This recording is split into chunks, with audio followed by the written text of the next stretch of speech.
Bonsoir et bienvenue à toutes et à tous pour cette nouvelle vidéo, une vidéo FAQ pour les 1000 abonnés. Merci encore à vous pour votre fidélité, pour vos commentaires, pour votre engouement. C'est grâce à vous qu'on en est arrivé là, donc merci. Et pour fêter ça, j'ai décidé de faire une petite vidéo FAQ. Voilà. J'ai mis du temps à la sortir parce que j'avais d'autres vidéos que je voulais faire avant. Et voilà, là je me suis dit que c'était le bon moment, pour moi en tout cas, de la faire. Et donc je vous avais proposé ça fait maintenant 2 semaines. Oui, ça fait maintenant 2 semaines, je vous ai proposé de poser vos questions sous un post que j'avais fait dans l'onglet communauté. Et vous avez été assez nombreux et nombreuses à le faire. Donc déjà merci d'avoir été aussi nombreux et nombreuses à poser des questions. Et ben là maintenant je vais pouvoir y répondre. Je vais donc répondre à toutes les questions que vous m'avez posées. Alors il y a plusieurs personnes qui m'ont posé des questions, il y en a 18 en tout. Des personnes qui m'ont posé parfois plusieurs questions aussi, donc je sais pas encore combien de temps cette vidéo va durer.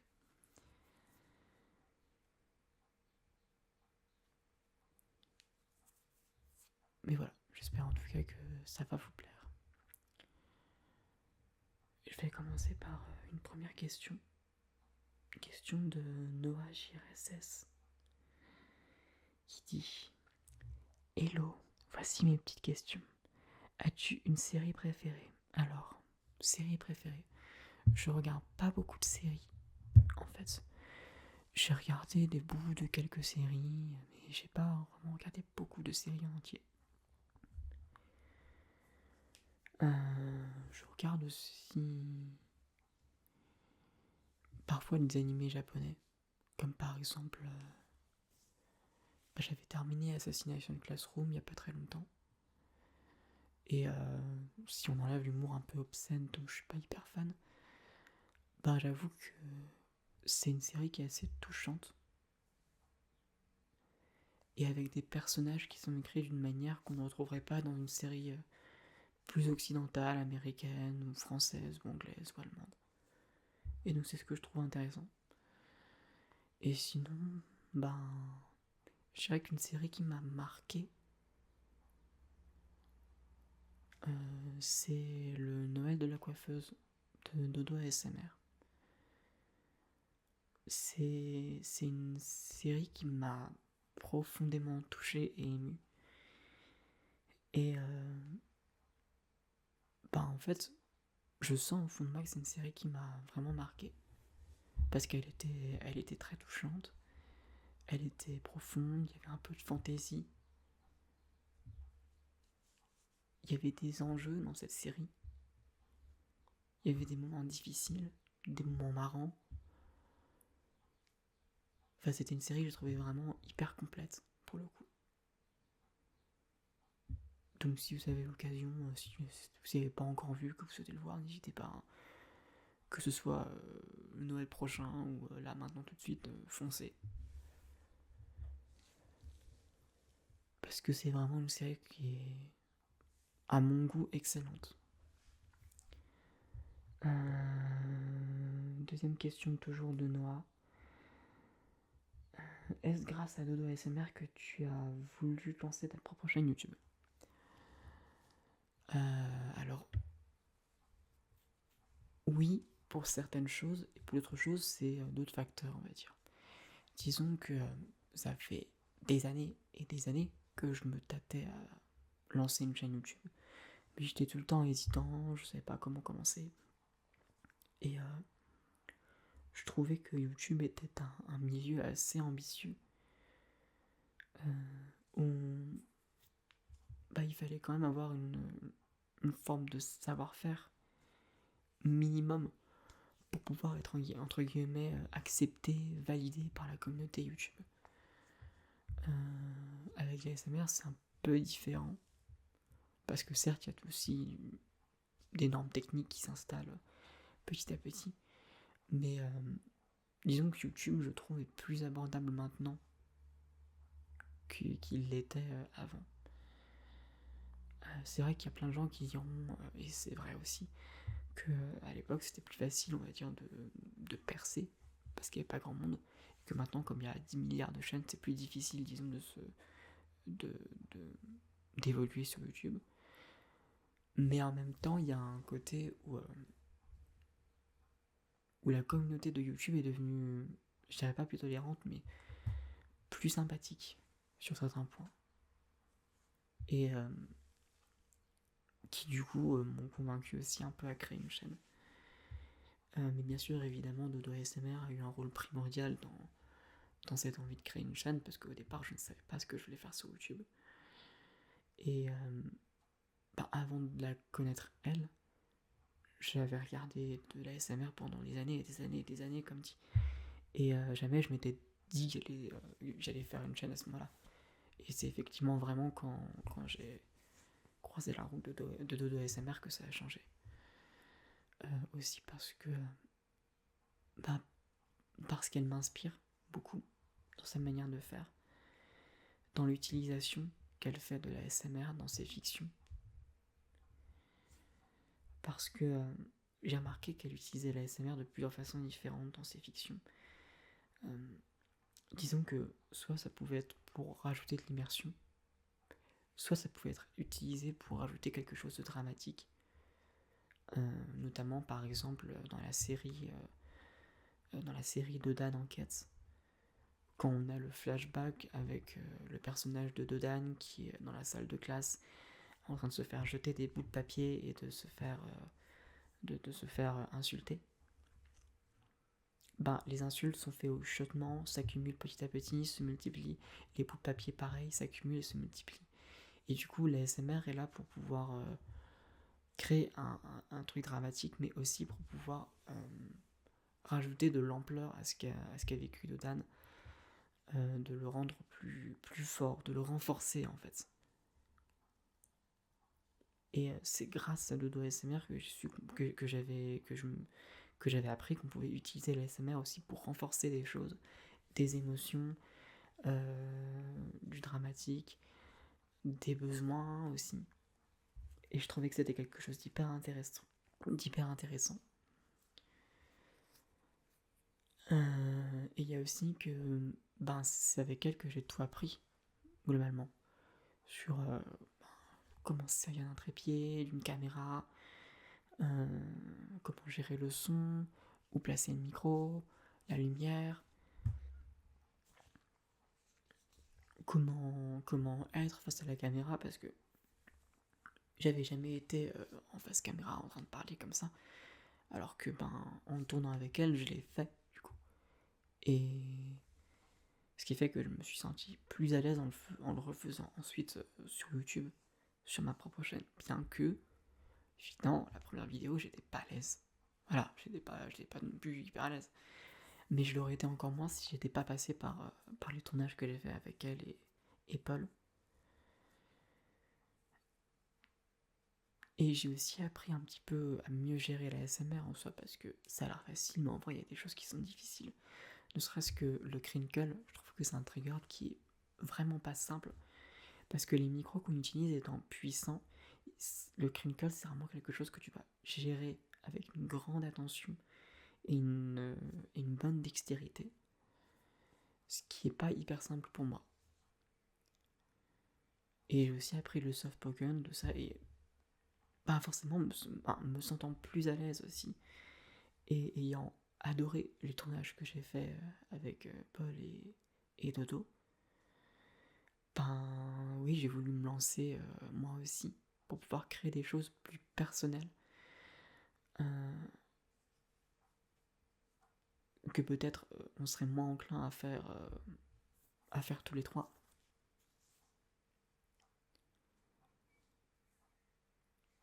Mais effectivement, voilà, c'est en grande partie, c'est effectivement elle qui m'a donné envie de me lancer sur YouTube. As-tu des conseils pour se débarrasser des personnes toxiques? Entre parenthèses, j'y arrive pas. Alors ça, je suis assez mauvais là-dedans, moi aussi. Parce que, disons que là, actuellement, autour de moi, j'ai pas vraiment de personnes qui sont toxiques. Mais étant donné que je suis pas quelqu'un d'affirmé, me débarrasser d'une personne toxique, c'est pas quelque chose que j'arriverai à faire parce que j'aurais du coup tendance peut-être à culpabiliser en, en m'affirmant. Je suis un peu dans cette phase-là aujourd'hui. Donc, je pense que pour se débarrasser des personnes toxiques, ça demande de la confiance en soi. Et, et je pense que ça demande aussi quelque chose qui est pas facile, mais de se dire que se prioriser soi est important, que c'est pas de l'égoïsme. Et donc, que prendre des distances avec des personnes qu'on juge toxiques, ou voire même s'en débarrasser, et ben c'est se prioriser soi. Et qu'il n'y a du coup pas de culpabilité légitime. C'est-à-dire que tu peux avoir de la culpabilité et c'est normal, c'est là et puis c'est tout. Mais on peut aussi se dire que c'est une culpabilité qui n'est pas. Qui elle, en elle-même, n'a pas sa légitimité parce que bah, tu te priorises toi. Voilà, et tu as le droit de te prioriser toi. Voilà, je pense que c'est tout ce que je peux dire parce que techniquement, je saurais pas comment faire non plus. Et voilà, comme je dis des vidéos, honnêtement, j'adore tes concepts et bonne nuit à tous. Ben, merci. J'ai maintenant passé à Mademoiselle M4846. Je sais pas si je le prononce bien. Je vais l'appeler Mademoiselle M du coup. Donc, coucou, voici mes questions. Donc là aussi, de nouveau, plusieurs questions. Le trigger que tu détestes entendre ou faire. Alors, c'est assez précis, mais j'avoue que j'aime pas forcément les gens qui commencent en faisant les petits trucs avec les doigts comme ça. J'aime beaucoup ça. J'aime beaucoup ça. Mais le truc juste avec l'index, le majeur et le pouce comme ça, je sais pas pourquoi j'aime pas. Surtout d'entrée de jeu, quand je rentre dans une vidéo et que je vois ça, j'avais toujours un truc qui fait ouais. J'aime bien le fast, mais disons que ça doit être. Je pense que ça peut être géré différemment pour que je l'apprécie. Mon plat préféré. Mon plat préféré. J'ai plusieurs plats préférés, mais dans les plats que j'aime beaucoup, je dirais la raclette, la soupe. J'aime beaucoup les soupes. Euh, et sinon, je dirais. Bah ouais, c'est ça. Je dirais raclette et soupe. Peut-être aussi les tartes flambées. Je vis en Alsace et j'aime plutôt pas mal ça aussi. Même beaucoup. Quel est la SMR artiste qui t'inspire le plus? Ils peuvent être plusieurs. Bah effectivement, en fait, il y en a plusieurs parce que oui, celle qui m'inspire le plus, c'est effectivement Dodo ASMR, je vais pas vous mentir. Parce que son style, disons que c'est un style qui moi m'inspire et en fait marche bien avec moi. C'est vrai que c'est un style qui me correspond bien, en fait. Pas en tant que créateur, mais en tant que spectateur. Et du coup, ben forcément, elle m'inspire, mais elle m'inspire aussi par son côté, je pense, par son côté à l'aise en fait, par le fait qu'elle soit à l'aise dans ses vidéos, c'est quelque chose qui pour moi est très inspirant parce qu'effectivement je suis pas encore hyper à l'aise. Vous l'avez remarqué, je monte beaucoup en fait au niveau des vidéos, je coupe beaucoup de trucs alors que je pourrais parfois laisser des choses ou des bruits qui sont pas forcément hyper dérangeants, mais que des fois je coupe pour que la vidéo soit bien parce que je suis pas encore hyper à l'aise avec mes créations et tout ça. Et elle est beaucoup plus décompressée vis-à-vis de ça. Alors, elle monte aussi pas mal, hein. Je veux dire, par exemple, elle m'avait confié que pour la vidéo qu'elle a fait, la collaboration qu'elle avait fait avec Audrey, elle a aussi dû couper pas mal de bruit. mais qu'en général, elle a tendance à essayer de laisser le plus possible naturel. En tout cas en ce moment. Et donc j'admire ce côté un peu, ce côté décompressé, ce côté à l'aise en tout cas. Bien sûr, un truc que j'admire aussi beaucoup chez elle, c'est sa manière de trouver un truc original à mettre dans ses roleplays, ou à faire, ou à...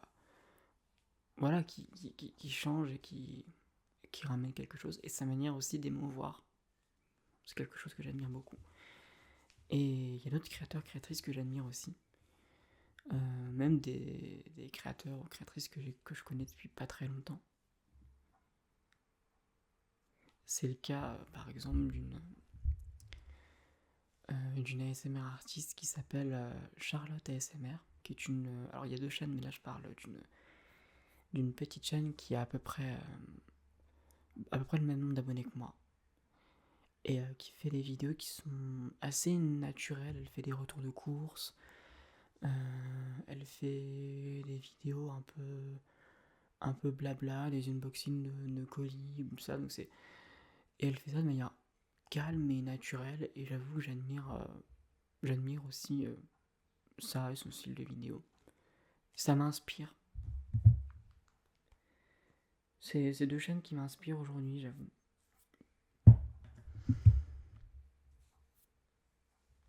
Et après, pour les autres chaînes, si, peut-être Papillote ASMR aussi. Papillote ASMR qui fait aussi des vidéos assez naturelles. Elle fait aussi des retours de course. Elle fait des lectures et avis de romans. Elle fait des ce que je mange, qui donnent à chaque fois hyper faim. Et donc moi, ça m'inspire aussi en fait pour faire peut-être des vidéos un peu plus naturelles ou un peu plus qui diffèrent un petit peu des roleplays.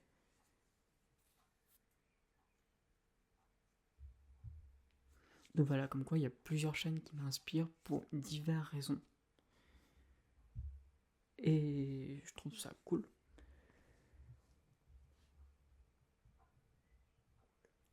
Est-ce que tu comptes faire une vidéo avec Paul Simon?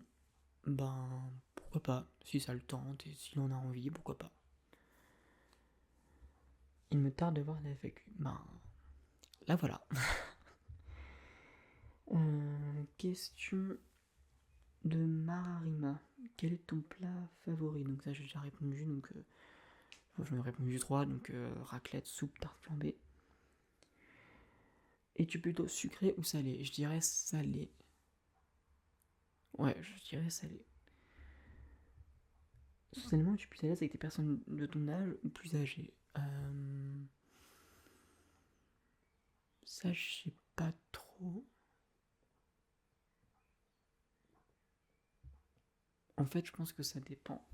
Mais effectivement, quand par exemple j'étais en cours, je dirais que j'étais plus à l'aise avec les personnes qui étaient plus âgées que les personnes qui avaient mon âge. Et même en étant plus jeune, quand j'étais au collège, j'étais peut-être plus à l'aise avec des personnes qui étaient avec des adultes qu'avec des gens qui avaient mon âge.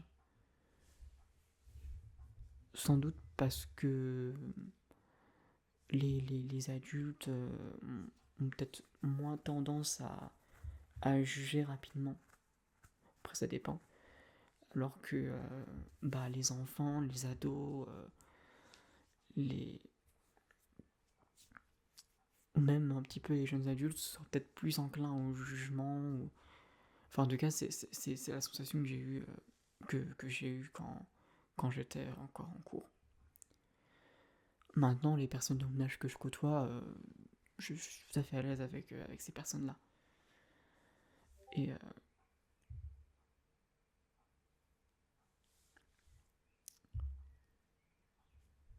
et non, il y avait juste une notif Discord, c'est tout. Mais c'est vrai que je suis quand même assez à l'aise avec les personnes qui sont plus âgées que moi. Et j'aime bien côtoyer des personnes qui sont plus âgées que moi.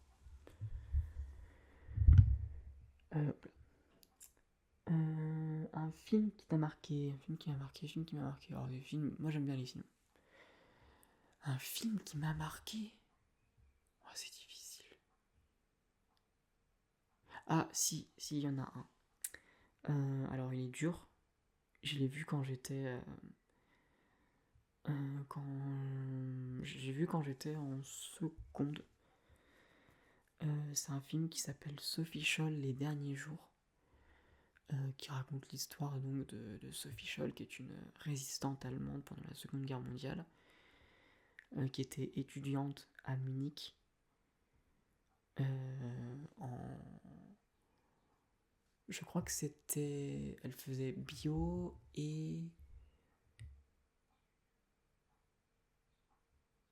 Bio et psychologie ou bio et maths, un truc comme ça. Enfin, bref. Elle faisait des études à Munich. Et elle avait en gros son frère et des potes à lui qui faisaient. Enfin, ouais, des amis à lui qui faisaient. Qui avaient commencé à concocter, à créer des tracts. Des tracts donc contre les idéologies et les actions de l'Allemagne nazie. Et donc son frère, Hans Scholl, ne voulait pas que sa petite sœur Sophie soit au courant, parce qu'il voulait pas la mettre dans la sauce, tout simplement dans le problème, dans... dans vous voulez pas qu'elle s'attire des ennuis. Sauf que, ben, elle tombe sur un tract. Et, ben, elle décide quand même de faire partie de cette association, enfin, ce groupe de résistants plutôt, qui s'appelle la Rose Blanche, donc Die Weiße Rose en allemand. Et donc ils vont laisser donc ils vont envoyer des tracts dans leur université. C'est-à-dire qu'ils vont, au moment où tout le monde est en cours, ils passent, enfin, elle et son frère passent dans le bâtiment principal pour déposer des tracts un petit peu partout. Et malheureusement, ils se font choper, ce qui va entraîner leur mort. Mais la grande victoire de la Rose Blanche, c'est que certains tracts ont réussi à atteindre le Royaume-Uni et l'Angleterre. C'est une histoire qui est extrêmement dure et touchante. Et qui, moi, m'avait beaucoup marqué.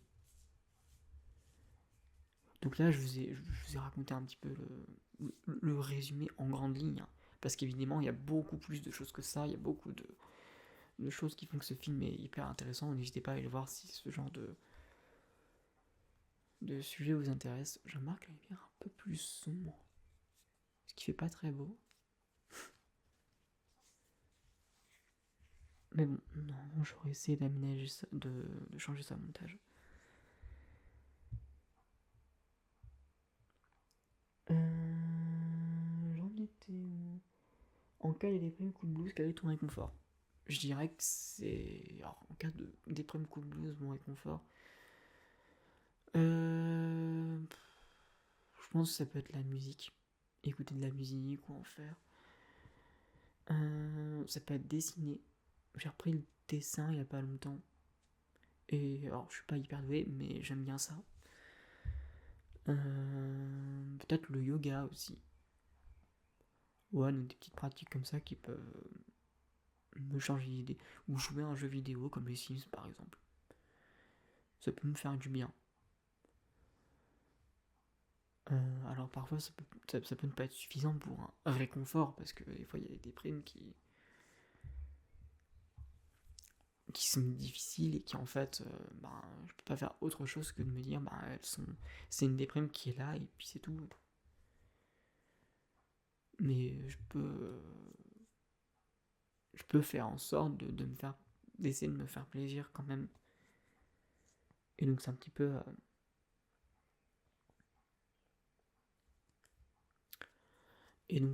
ce qui moi peut me réconforter. Voilà.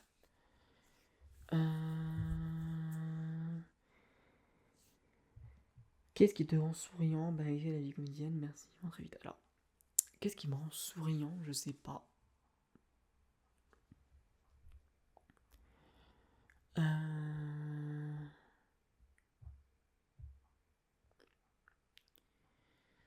Qu'est-ce qui me rend souriant? Qu'est-ce qui me rend souriant?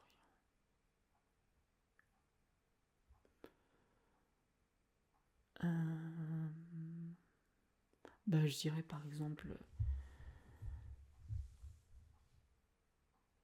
recevoir un message, une vanne d'un ami ou d'une amie auquel je tiens beaucoup, oui là ça me fait effectivement me faire sourire.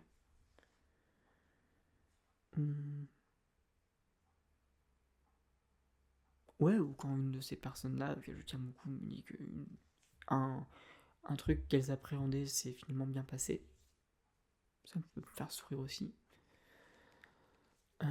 Qu'est-ce qu'il y a d'autre qui pourrait me faire sourire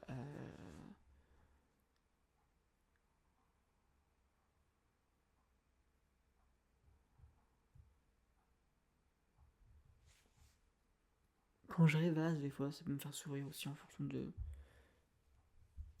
ce dont je rêvasse. Mais voilà, c'est ces petites choses qui pourraient me faire sourire. Donc on va passer tout de suite aux questions de Clémence 1167. Donc voici quelques questions. As-tu une routine bien-être? En fait, je me tâte à essayer d'en installer une. J'essaie de faire du yoga une fois par jour, ce que je n'arrive pas à faire encore tous les jours. Je fais de la méditation tous les jours. Mais pas forcément au même moment. En fait, j'aimerais m'installer une routine bien-être, mais j'arrive pas encore à en installer une en fait. Donc c'est quelque chose que je me tâte à faire, mais qui est encore compliqué. Aimes-tu lire? Si oui, quel genre? Oui, j'aime bien lire. Alors, des fois, je lis des livres, pas forcément développement personnel, mais des livres un petit peu plus des essais. J'aime bien lire des essais. Et des romans aussi. Donc voilà, c'est le genre de livre que je peux avoir tendance à lire et qui peut piquer ma curiosité.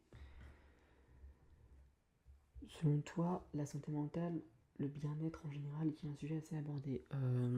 En fait, ça dépend.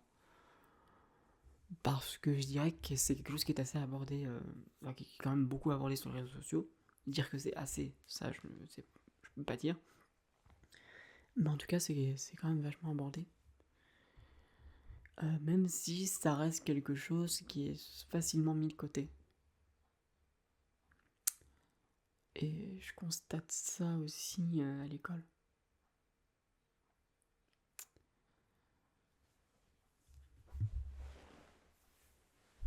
À l'école, c'est pas du tout quelque chose dont on parle. Donc, en fait, est-ce que ça s'est abordé? Je dirais pas dans tous les cas.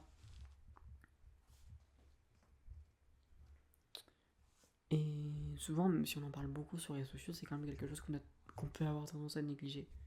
Qui peut être extrêmement facile à négliger en fait.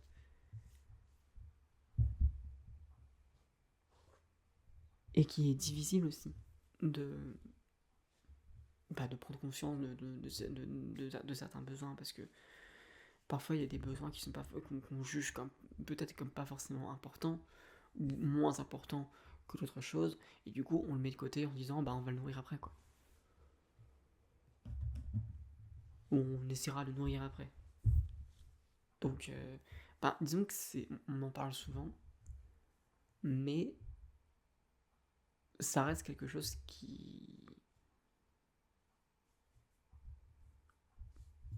dont on devrait continuer à en parler autant qu'on le fait là maintenant en fait.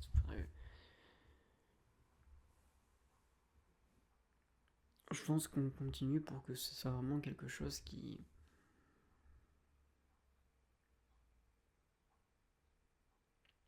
continue à gagner en importance. Parce que plus on en parle, plus ça gagne en importance. L'importance du bien-être est pas du tout au même stade aujourd'hui qu'elle était quand moi j'avais 12 ans ou que j'entrais au collège. Moi quand j'entrais au collège, le bien-être, on s'en foutait. Vraiment. Hâte de voir ta vidéo. Merci Clémence. On passe suite aux questions de domaine ASMR. Qu'est-ce qui t'a donné envie de te lancer dans l'ASMR? Depuis quand en écoutes-tu? J'en écoute depuis 9 ans. Et comme j'ai dit tout à l'heure, ce qui m'a donné envie de me lancer dans l'ASMR, c'est clairement le fait d'avoir croisé la route de Nono, on va pas se mentir. Mon métier de rêve, c'est de devenir sophrologue. En fait. C'est ça mon métier de rêve. Et ma matière préférée à l'école, c'était, je pense, le français. Même si je suis pas du tout bon en orthographe, enfin en faute de manière générale. Je pense que le français, c'était une des matières préférées avec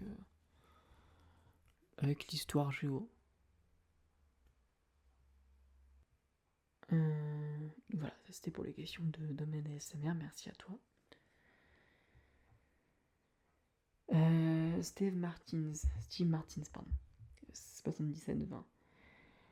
Si tu pouvais donner un ou deux conseils à ton toi d'avant, ce serait quoi?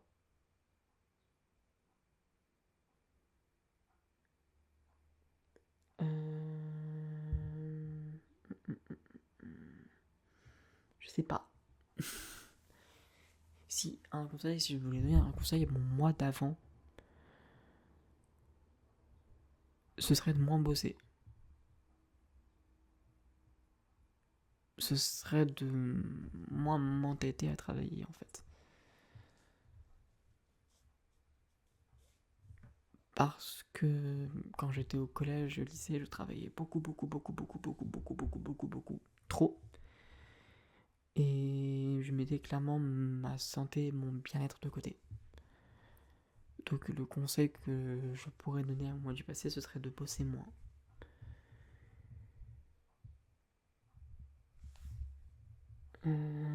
Est-ce que tu considères que tu es heureux? À l'heure actuelle, non. Je dirais pas que je suis heureux. Je dirais que je suis dans une période qui est pas facile, qui est une grosse période de construction et de déconstruction. De choses qui changent et de réflexion, avec des déprimes aussi, du pessimisme. Donc je pense pas que je puisse. Non, je pense pas que je sois. Non, je suis pas heureux pour l'instant. Mais bah c'est normal en fait. Il n'y a pas vraiment de souci à ça, ça arrive et puis c'est tout. Si on te donnait la possibilité de poser une question à laquelle tu aurais une vraie réponse, quelle serait-elle? Mystère philosophique, vérité à laquelle on n'a pas accès. Je sais pas. Je sais pas quelle question je poserais. Parce qu'en fait, je pourrais dire il se passe quoi après la mort, mais j'ai pas envie de savoir. Donc je poserai pas la question. Euh...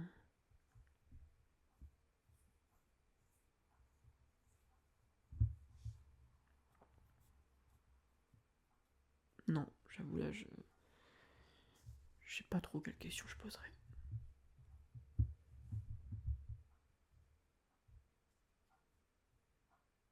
Je réfléchis, hein, mais.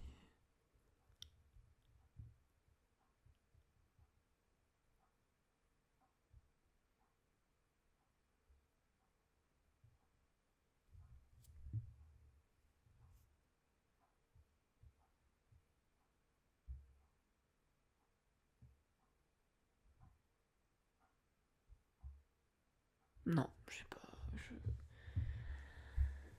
Je sais pas. Peut-être qu'en y repensant dans 10 minutes, je vais savoir. Je vais avoir une question que j'aurais aimé poser, mais là.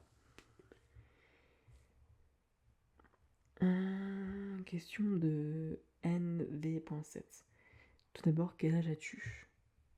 J'ai 23 ans. Quel est ton rapport à la sociabilité niveau amitié ou copine par exemple? Mon rapport à la sociabilité, ben disons qu'on va dire que je fais plus attention, ouais. Ben disons que mon rapport à la sociabilité, c'est que là je suis en construction de ma vie sociale en fait. Parce que c'est clairement quelque chose que je aussi négligeais quand j'étais plus jeune, quand j'étais en cours. Et donc disons que c'est quelque chose qui est plus en construction. Et pour ce qui est de copines, ben c'est quelque chose que j'ai du mal à imaginer. Pas envisager, mais à imaginer.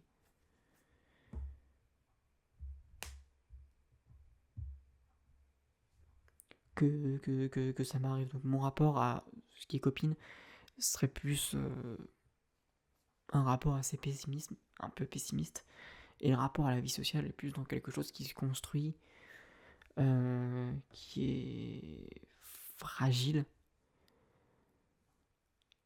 où la confiance est au centre de tout, avec la communication. Enfin, en tout cas, un rapport assez réfléchi, parce que tout ce qui est social et amour, c'est des thèmes, des sujets auxquels je réfléchis beaucoup. Donc je dirais que j'ai un rapport assez réfléchi et on va dire en construction.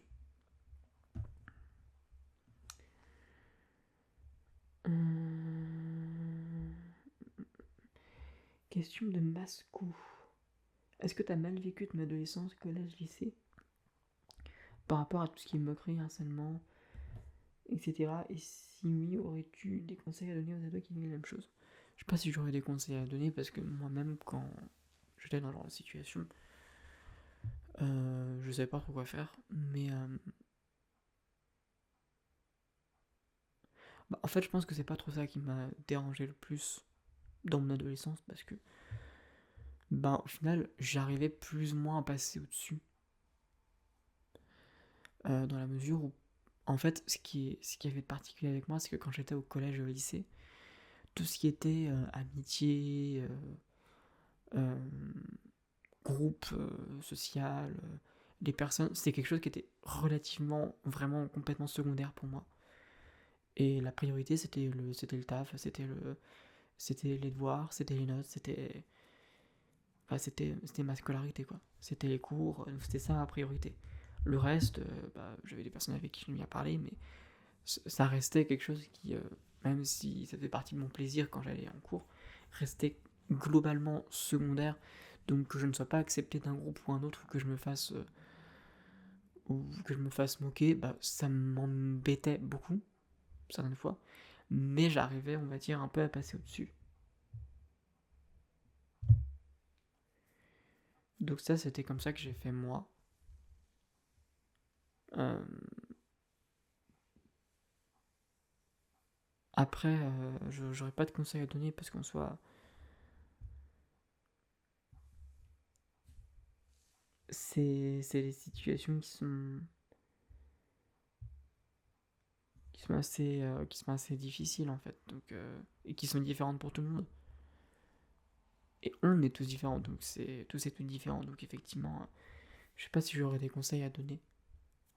Surtout que moi, ma manière de faire, ce que j'ai fait, je l'ai pas fait vraiment en termes de défense ou de moyens pour m'en sortir. C'était vraiment comme ça que j'étais et puis c'est tout. Et par la force des choses, ça m'a permis d'être un petit peu, enfin de pas être trop impacté.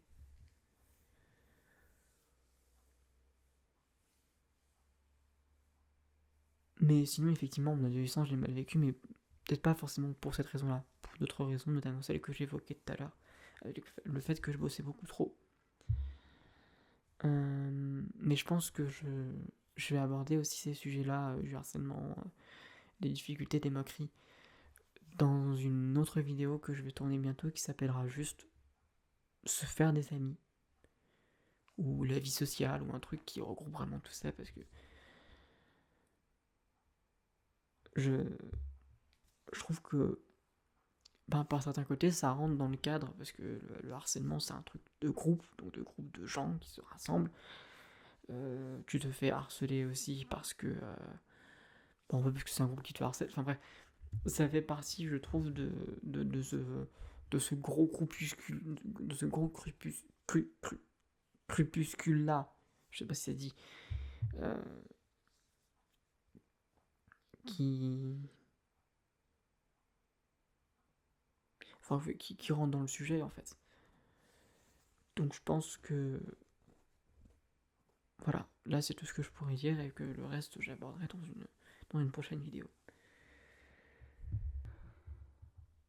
Quel est le dernier livre que tu as lu et celui que tu préfères? Donc le dernier livre que j'ai lu, c'est un livre qui s'appelle On ne naît pas homme de Daisy Le Tourneur. qui est donc un essai sur la construction des hommes dans notre société occidentale, donc surtout en France pour le coup, de, des différentes types de masculinité aussi, donc c'était vraiment très intéressant. Et le livre que j'ai préféré, je pense que c'est un roman qui s'appelle La femme à la fenêtre, qui raconte l'histoire d'une jeune femme qui vit seule, qui est agoraphobe, qui sort jamais de chez elle, et qui est témoin par sa fenêtre d'un meurtre qui a lieu chez les voisins. Et donc c'est un livre que j'aime beaucoup parce que c'est un personnage qui est vraiment pris pour une folle du début à la fin par tout le monde, son entourage, tous les protagonistes qui sont autour d'elle la prennent souvent pour une folle, et donc elle se sent à part, et en même temps il y a son agoraphobie qui fait qu'elle n'arrive pas à sortir de chez elle. Quand elle sort de chez elle, elle fait 3 ou 4 pas puis elle tombe dans les pommes ensuite. Enfin, c'est un roman qui est assez difficile, qui en même temps est très intéressant, je trouve.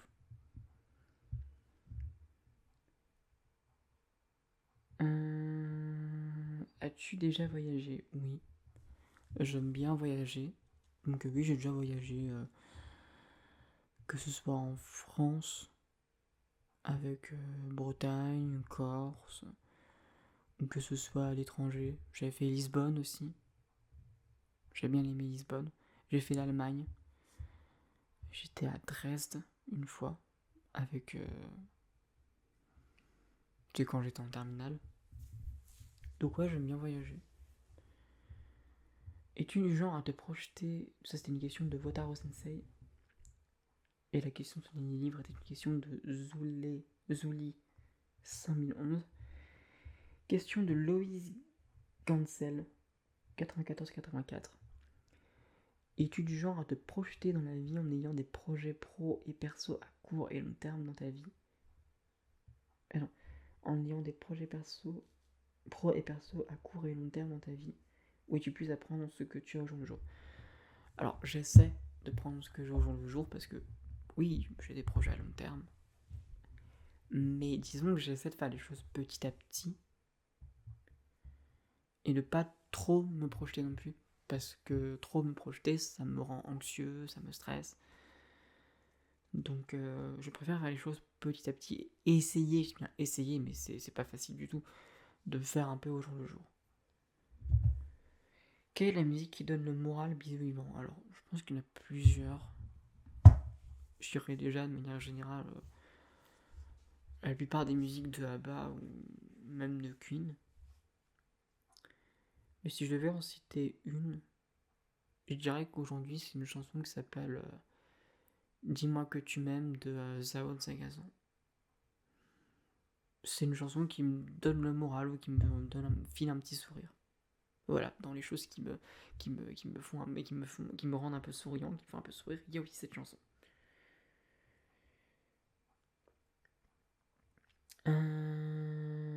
Question de Mascou, de nouveau. Penses-tu que la géopolitique devrait être plus étudiée au collège? Alors, je suis pas du tout expert, et mon avis n'a aucune valeur, hein, mais peut-être. Euh, Ça permet d'être mieux comprendre un petit peu ce qui se passe, écouter les géopolitiques, tout ça, ça peut être aussi important de les comprendre quand on est jeune. Surtout qu'après, on finit, quand on a la fin du lycée, on va commencer à voter. Donc le fait d'avoir déjà un peu étudié les contextes géopolitiques, ça permet d'avoir peut-être une meilleure vision, ou une vision plus... alors qui peut être un petit peu dénaturée si le lycée n'est pas neutre politiquement.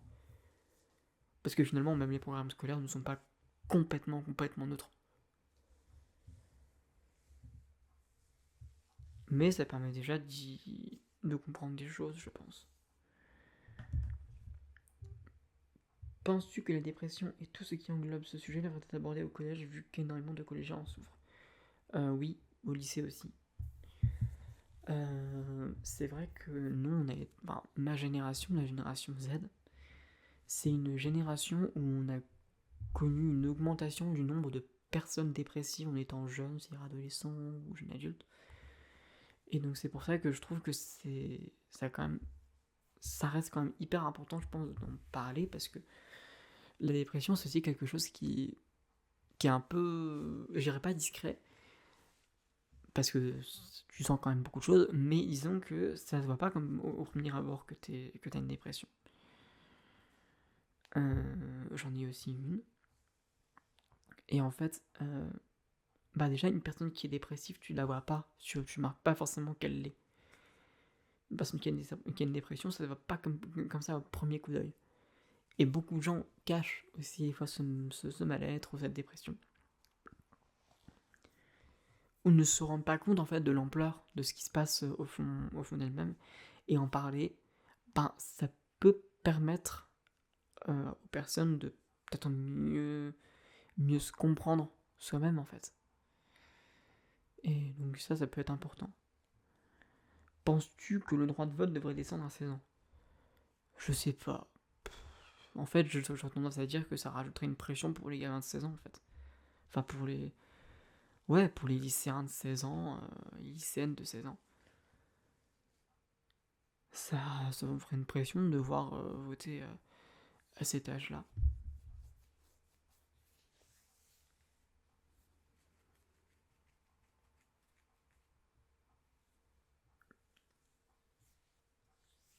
Donc je sais pas, peut-être que c'est peut-être mieux de leur laisser prendre le temps de s'intéresser plutôt que de leur mettre cette pression-là à 16 ans directement.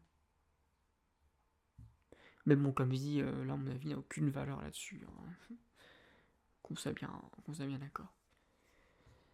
Et ben voilà, c'était la dernière question de cette vidéo. J'espère que. Alors, je regardais un petit peu le temps, là où on en était. Ça va normalement.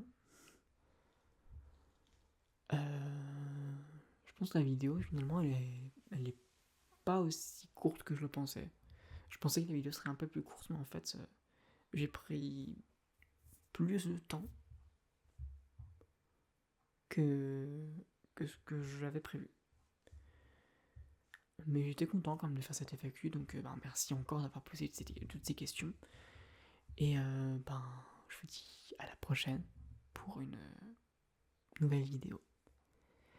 Bonsoir.